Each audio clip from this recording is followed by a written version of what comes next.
with a girl. We're going to call her name Rebecca. And she was an ex-Satanist. She's now a Christian. But she shares a chilling testimony of what it was like when she was in this satanic cult right from childhood. So watch now.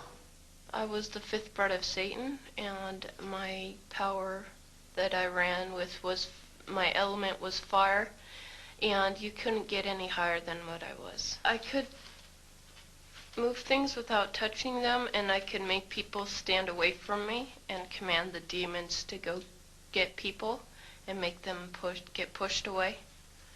I could protect myself in that sort of way, and I really liked the power.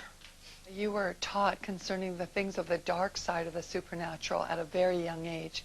Could you share some of that with us? I was really involved with the satanic church every day.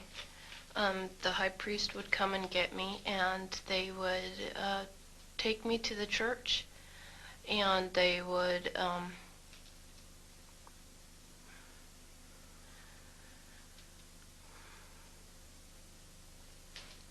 violate me, but we'd have communion every day, and that consisted of blood and urine and semen and a black widow, and that was, yeah, an everyday part of my life. How did you feel about that? I felt really scared, but at the same time I liked the power that I had, that they taught, and I had inside of me, because everybody has gifts inside of them, and you can be influenced by the Holy Spirit or the familiar spirit, and I was totally influenced by the familiar spirit. I had Satanists around me, constantly following me.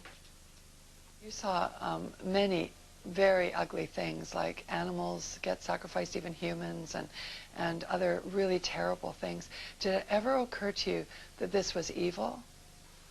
No, because I was so brainwashed at the time, because when I was 4 years old, I was raped and molested by a high priest, and I knew nothing else of all that stuff, and I was just brainwashed with the Satanism and knowing that Satan was God and God was not real. Satan was God for me. And I thought, yeah, I was so numb to it, really. How did you view Christians back then?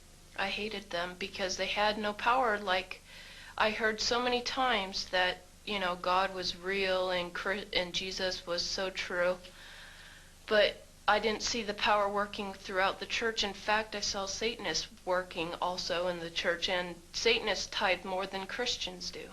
One time I was sitting in a Benny Hinn conference, and I was being taught. I had two witches on either side of me teaching me how to put curses on Benny Hinn, and I saw a big light around him, and I didn't understand what I was seeing. I was seeing half men from the shoulders up, which were a representation of his angels at the time, because I think, yeah, that God was protecting me at the time, or to see all that stuff would freak me out.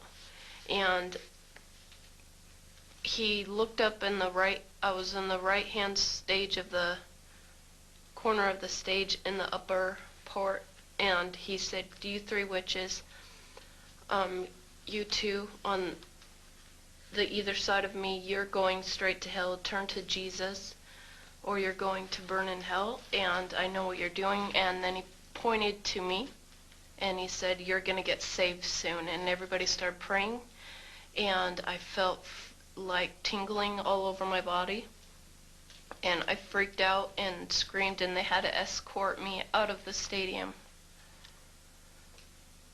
It was weird. It was like I didn't understand why we were doing what we were doing, because he had a pure light around him, and like I said before, I saw colors, and he had a white light, like a bubble encased around him, and I didn't understand why we were putting curses on him, and they were like, it was so brainwashed, really.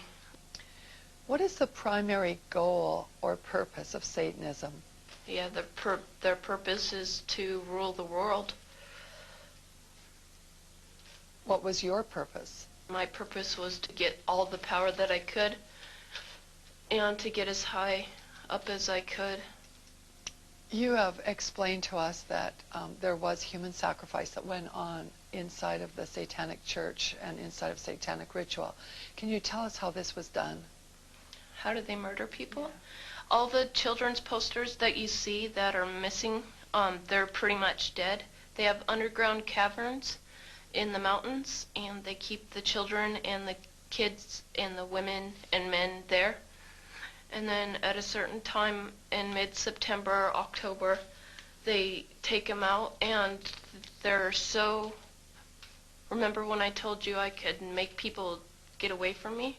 Like, they'd make the people so numb with curses and stuff, and they'd also drug them up, and they'd take a sacrificial knife and they'd start from the chest and move all the way down to your abdomen. And then that's how they sacrificed, and they collect the blood and they drink it. When the mid-September through mid-November, they sacrifice babies and nothing but babies because they need the pure blood of the untainted children. And I didn't understand what it was like. I just can't believe I'm seeing this. Every year of my life, I've experienced that. And that was the hardest part for me, is like hearing those babies literally scream and cry. And then seeing their blood flow. It was horrible.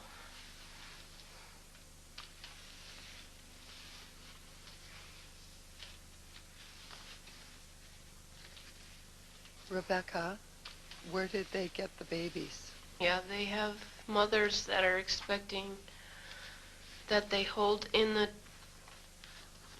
church, and they also have people that they kidnap and they impregnate them through whatever, and they get babies from everywhere. Why is it that no one knows this? Because there's Satanists in the police force and also in the government, the army. They're everywhere. They're even on the council of, the representatives of the United States also. And they're silenced because this is not being exposed, because they don't want it to be exposed. Because they're really good at lying and hiding things. Rebecca, what happens to the people that want to come out of Satanism? They get killed. They get followed. They get taken. They get sacrificed in front of the congregation of the Satanic Church. Why? Because they know too much information about the Satanists and who their names and places of where they keep the people underground, and they just know too much information. It's like being in a gang or in a mafia. You don't get out alive without consequences.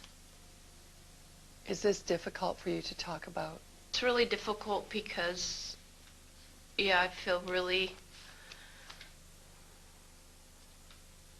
really scared because I don't know how to tell everybody that's out there that I came out, because I'm not sure if anybody's going to believe this, because it's so much like a fantasy. Warfare is real. We're born into a war, and you'd be very foolish not to understand that, because demons are real and people are influenced by bad spirits.